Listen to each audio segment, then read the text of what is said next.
Everyone remembers the PS1 as it's one of the most successful and recognizable video game consoles ever made. But not every game made for Sony's debut console receives equal recognition these days. Some games have sadly been lost to time, and while most of them aren't exactly brilliant, Phoenix Games, you should pay for your sins. There are more than a few brilliant games that have been sadly forgotten about. Hello viewers, it's good to see you. I'm Will from Cultured Vultures, and these are some sadly forgotten PS1 games.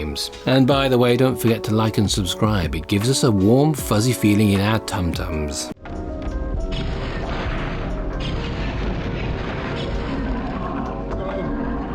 And the H5050, this one's for you, buddy. Don't forget to send the 50 quid when you're ready. File Akuji the Heartless firmly under the heading Games that would be never made today, and not without reason. The PS1 era is quite a strange period for games, exemplified by the utterly bizarre and mostly forgotten tale told by 1998's macabre fantasy title Akuji the Heartless. In fact, Akuji the Heartless wasn't so much slightly off the wall as it was strikingly weird and at times absurdly dark. Crystal Dynamics' late 90s action-adventure focused on the titular Akuji, a voodoo priest whose heart was literally torn out of his body on his wedding day, and who now must wander the underworld searching for a way back home. Weird or not, what the game did have going for it was its pedigree. Published by Eidos Interactive, the same people who put their name to most of the Thief games, and developed by Crystal Dynamics, the guys who birthed the excellent Gex the Gecko franchise, Akuji the Heartless was undeniably well made, even if its controversial setup and relentlessly dark tone proved off-putting for some. Bizarre, unsettling, and undeniably well put together.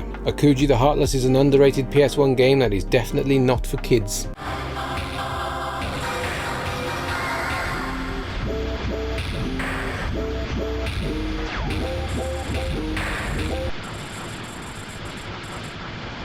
The classic side-scroller has been one of the many casualties of the relentless march of technological advancement, with G. Darius, who didn't win Pop Idol, serving as a great reminder that progress isn't without its downsides. Originally an arcade shoot-'em-up and the fourth installment in the long line of Taito's long-running Darius entries, G. Darius was ported to the PlayStation in 1998, eventually finding its way to other platforms such as the PC, PS2 and sometime later the PS4. In a similar vein to the games that preceded it, G. Darius is a classic side-scrolling shoot-'em-up in which players control the Silverhawk spaceship and must avoid obstacles and enemies as they progress through the various zones. Sadly, the Darius franchise never quite became a household name in the West. G. Darius became lost and was missed by many as a string of other titles in the crowded market jostled for attention. But as side-scrollers go, Taito's excellent fast-paced adventure is a prime exponent of just how fun the venerable old genre used to be.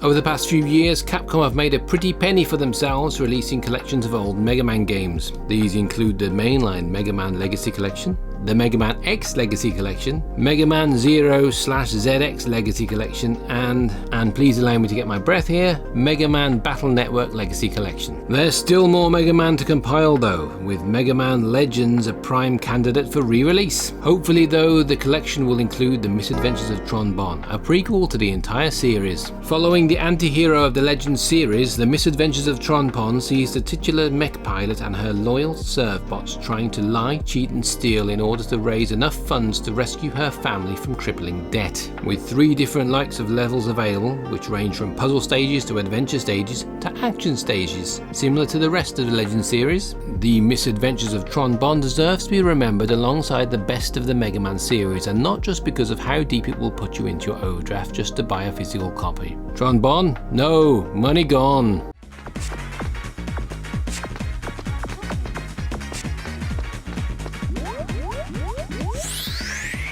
Is there a title better that typifies the phrase underrated PS1 games like No One Can Stop Mr. Domino, produced by the little-known Japanese studio Arctic, which is simply a fantastic name? Mr. Domino charges players with placing down rows of dominoes along a variety of game stages in such a way that enough can be toppled effectively that the stage can be completed. Dominoes don't get much more hardcore than this, which is obvious really. While most contemporary AAA studios have budgets and tech to capture the same war zones, post-apocalyptic wastelands and endless tracts of open-world loveliness, studios in the PS1 days had to be far smarter and indeed stranger when it came to constructing their odd little worlds. Japanese games in particular evidence this commitment to the surreal and unconventional, and nowhere it is more apparent than a game that I will just call Noxmud from now on. A beautifully arranged, very quirky piece of design that takes a simple complex and makes it soar. Getting your dominoes in place is a challenging feat in its own regard, but Noxmud is made brilliant by the virtue of its irrepressible charm.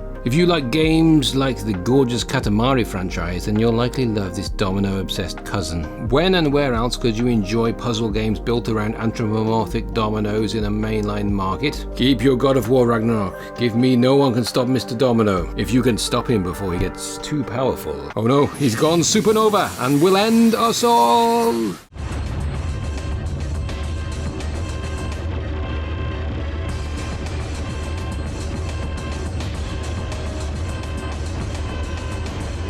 Remember a simpler time in gaming when you could just load up an arcade shooter and have a blast, before throwing your controller halfway across the room because the game is coded to eat your continues like you're in Hungry Hippos? The PS1's shmup library is vast, and while franchises like R-Type, Gradius, Raiden and others have been given a chance to shine on additional platforms, games like Einhander have been almost forgotten entirely. A shame really, because Einhander is quite the banger. A sci-fi take on the Greek mythological story of Selene and Endymion, which is a great premise already. Einhander sees the moon colony of Selene at war with the earth colony of Sodom. As a pilot of the Einhander, this game actually gives you a good explanation as to why you're only one ship facing off against an entire fleet, as you are on kamikaze missions designed to do as much damage as possible before being blown to a pile of space dust. It's nice to know I was expected to die when I inevitably do, you know? It's like Sekiro Shadows Die Twice, a game that self-destructs after you die 2 times. Luckily I beat it with 0 deaths. Yep,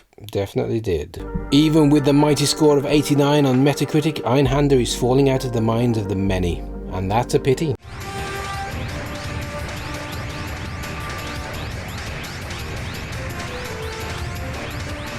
The world is a poorer place thanks to the untimely decline of the run-and-gun shooter. OK Studio MDHR did their best to bring the format back in the form of the animated adventure Cuphead, but for the most part you'll have to look back in time for the golden age of the medium. Developed by Media Vision and published by none other than Sony Computer Entertainment, Rapid Reload features 6 levels and gives the player a choice of protagonists that can cause carnage and destruction across them. There is a plot about 2 treasure hunters out to retrieve a legendary gemstone amidst all of the shooting, but frankly it would make no difference whether you're out to save a princess, topple a government or collect brightly coloured turnips. Rapid Reload is more about fast-paced action and breakneck gunplay than it is about a cohesive story. It's a great exponent of what run-and-gunners were all about back in the day, and Rapid Reload looks and sounds as good as it plays.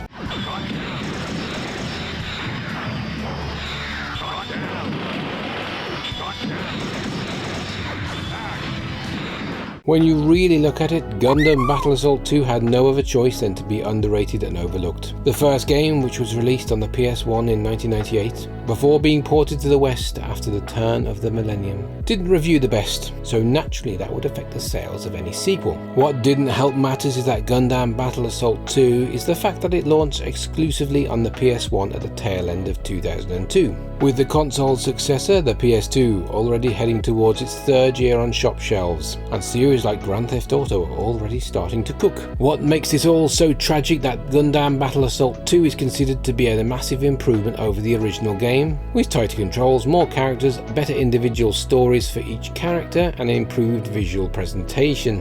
While it might not stand amongst the classics of the fighting game genre, Gundam Battle Assault 2 is still a great fighting game that had an idea that perhaps should be revisited in the future. More 2D mech fights please. Can we also revisit making some good Gundam games please? It's been a while.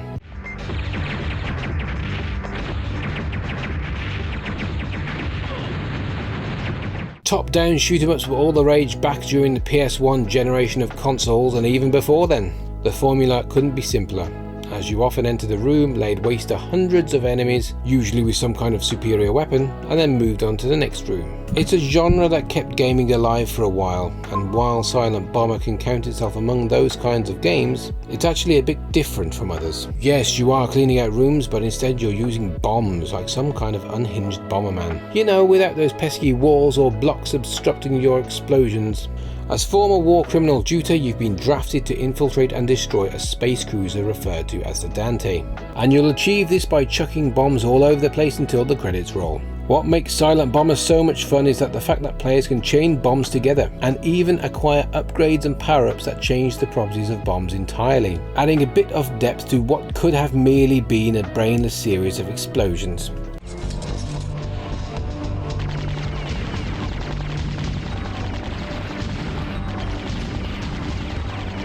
Describing MDK doesn't really do it justice, at least in comparison to actually playing it. Players take on the role of the delightfully named Kurt Hectic, a leather-clad man of action and a part-time janitor who looks like a leather enthusiast role-playing as a xenomorph from Alien. Tasked with repelling an alien invasion, Kurt must destroy the large mine crawlers that have come to strip Earth of its natural resources. A plot that makes as little sense as the game's deranged visuals would indicate. Not that MDK would spend much of its time anywhere remotely resembling Earth. This bizarre game from Shiny Entertainment uses a migraine-inducing colour palette of blacks and oranges, giving the game a unique flavour, but occasionally threatening to induce the mother of all migraines. Strange or not, MDK is still held in high esteem today as one of the most influential shooters of the 90s. Its solid reviews at the time testifying to how bold and innovative Shiny Entertainment's underrated oddity actually was. Thanks to its relentless pace and glorious mission design, MDK was ahead of its time, and hey, you can basically put any non-Earthworm Jim game from Shiny on those lists. They really did know how to make some video gamey ass video games.